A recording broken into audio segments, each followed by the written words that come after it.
tosse, falta de ar, chiado no peito, necessidade do uso de bombinhas para conseguir respirar.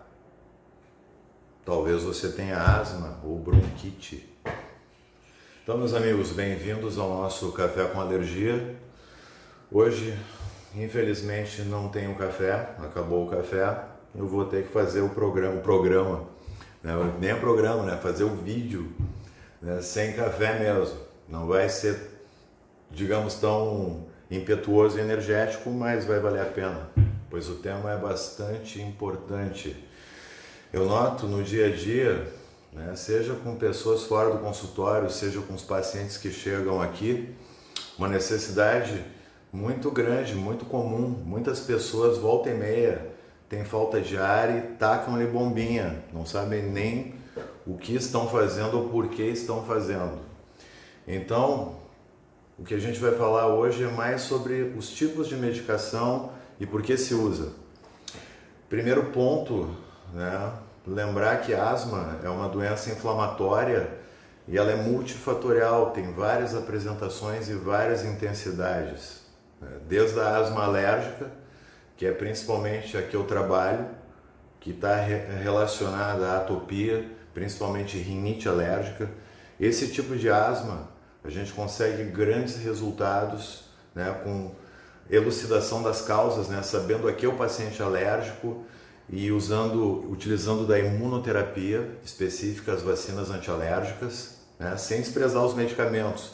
Mas a asma alérgica a gente consegue grandes resultados nesse aspecto, sem necessitar de tanto remédio. Já existem outros fenótipos de asma: asma não alérgica, asma associada à obesidade. Dentro dessas existe a asma intermitente, que aparece de vez em quando, a asma persistente leve, a asma grave, moderada. Então existem vários níveis.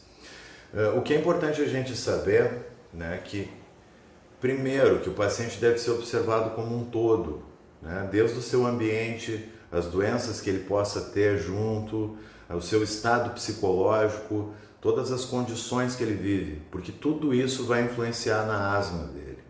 Os pacientes alérgicos, como eu falei, trabalhar na parte de alergia específica, mas grande parte desses pacientes vai cair no tratamento medicamentoso, que são principalmente o uso das bombinhas, que são os dispositivos inalatórios. Então o vídeo hoje é para vocês entenderem por que se usa bombinha e para que, afinal de contas. Então a asma, ela é uma doença respiratória inflamatória, né? Ela atua, a asma, ela é uma doença que ocorre nos brônquios, que são os canais, os tubinhos que levam ar para os alvéolos, para o tecido pulmonar mesmo. Então esses brônquios, esses canais que levam ar, na asma, duas coisas importantes acontecem. Uma é o fechamento da via, é a broncoconstrição que a gente chama. É quando a luz do vaso, né, a luz do brônquio, o canal, ele se fecha. Isso é um grande problema, como vocês podem imaginar, e alguns até sentir.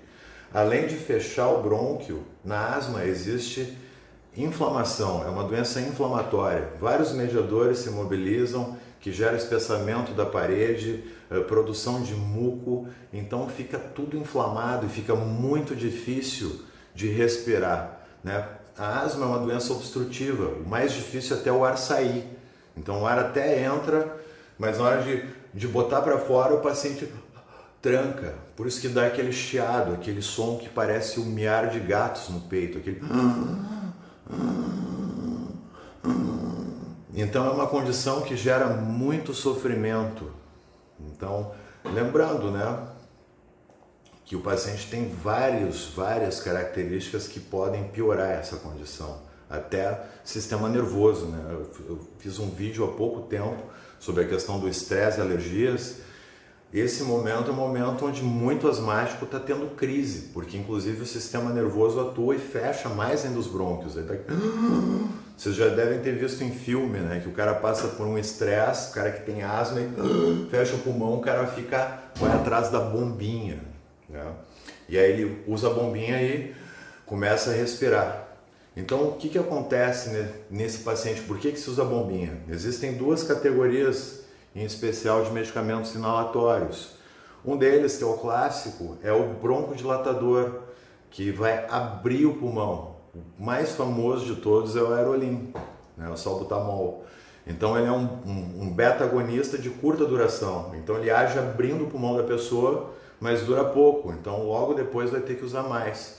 Então esse é um problema, porque essa medicação ela abre o pulmão, só que ela não está agindo na reação inflamatória que também ocorre na asma. Então ela gera alívio temporário e depois o pulmão fecha, abre e fecha. E a inflamação continua correndo e gerando um dano crônico, gradual, que no futuro vai custar muito caro, pois a inflamação ao longo da vida, ela pode gerar fibrose e pode realmente acabar com a função pulmonar de forma irreversível.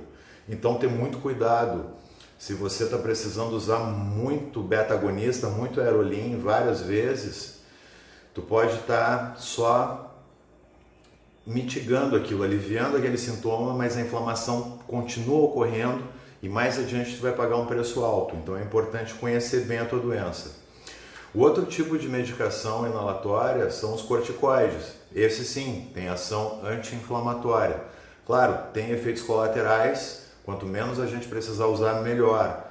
No entanto, casos de asma que não tem um componente alérgico tão forte, que não respondem à imunoterapia, aos cuidados ambientais e a outras medidas, o corticoide inalatório ele pode ser uma garantia de uma vida melhor e de preservar pulmão. Então o uso dos corticoides inalatórios muitas vezes é importante. Então lembrar que existem esses dois tipos de bombinha, grosso modo.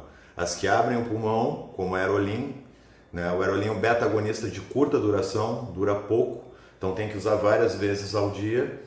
Existem os beta-agonistas de longa duração, que duram mais, como formoterol, que é o Fluir, salmeterol. Esses abrem o pulmão e dura mais, mas lembrar que não age na inflamação esse tipo de medicamento. Os outros são os corticoides, que aqui a gente tem o Clenil, que é a beclometasona, tem budesonida, fluticasona, ciclesonida, então vários corticoides que têm essa ação anti-inflamatória. A meu ver, eu gosto mais de usar nos pacientes asmáticos que precisam de tratamento medicamentoso as drogas combinadas, que associam o corticoide com o broncodilatador, né, como Alenia, Lugano, Seretide, Symbicort. Então existem vários, o arsenal hoje em dia é muito grande. Certo, meus queridos? Então entendam, existem esses dois tipos de bombinha. Se tu está precisando usar muito beta-agonista, muito Aerolin para abrir o pulmão, provavelmente está ocorrendo ainda inflamação e a gente precisa tratar melhor essa tua asma. Tá? Lembrando que a asma ela tem vários fatores que podem piorar ou melhorar. Fator ambiental, né? Alérgenos, poeira, mofo, cão, gato, pólen. Para quem é alérgico, isso faz toda a diferença. Comorbidades como a rinite alérgica, se tu trata bem a tua rinite, a tua asma melhora. Obesidade, se o paciente obeso tem tendência a desenvolver asma e agrava a asma, perder peso, cuidar da dieta. Os fatores psicológicos, hoje em dia, com esse estresse aí, que nem em filme, o nego tá morrendo de susto, fechando o pulmão, tá? Lembrar que o tratamento da asma ela é mais do que só ficar usando bombinha. Quem é alérgico aqui, a gente consegue grandes resultados com imunoterapia, a gente consegue tirar muitas vezes o paciente da medicação. Lembrar de tudo isso, de englobar, enxergar o paciente como um todo, não só ficar usando remédio indiscriminadamente. Se você usa medicação e não sabe bem por que usa, só usa porque alivia, você precisa da orientação de um médico, em especial do alergista, que vai poder saber e te esclarecer a causa do teu problema. Certo, meus amigos? Espero que tenha sido útil esse vídeo. Desejo a vocês saúde, força, coragem, prosperidade e tudo do melhor. Um grande abraço, fiquem com Deus e até a próxima. Quase que eu esqueço da dancinha, se inscreva no canal, vai deixando o seu like. Compartilha na moral. É a dancinha. É a dancinha. Muito bom, Thanos!